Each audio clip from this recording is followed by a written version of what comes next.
Dostum ele sözümün başı senden belki düşün yazın sönem iten yolun ettim beni seyredin eğirlere yöngler tertip menne de indi sende de del menne de günahlara sallın gittin kalım yenemen dertleri şoğurdatlar yağlı gelle kulağı sözlerim bu bitti duyguluma açsan dinlemezler yine de çungur sözler gerek bolsa anladırdım her gedek yönü düşünmen kalırsın anladın yağlı olurdum kerleri elbette her yalan hatımda duygulum hakikattı derdimi yeniletmek yeke gidip ödümçe ağlamaktı yok dünya derdinden günahım gerdanımda ol akan yaşlarım belki de pişmanlıktı günahlardan uzakta kal sana bu nasihatım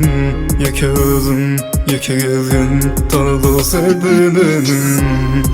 günahlar alır başımı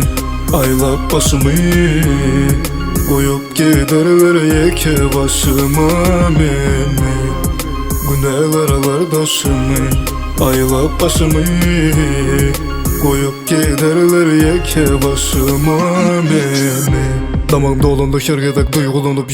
yudunup belki gözyaşlarım korudu Hakikattan mümkünlük kalmadı Ülsün bersem haçından veri göremok men akan gözyaşımı Mehmedemde bolurunun kimyalı ağlaşıp giren hazırki yolum yere elçiği belli bu dünya ve o dünyada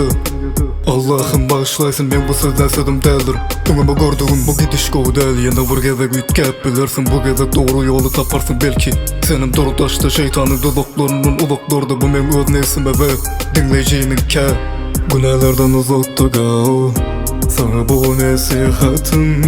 yeke özüm yeke gezgin tanıdı sevdiğim günahlar alır başımı aylap başımı koyup giderler yeke başıma beni günahlar alır başımı aylap başımı koyup giderler yeke başıma beni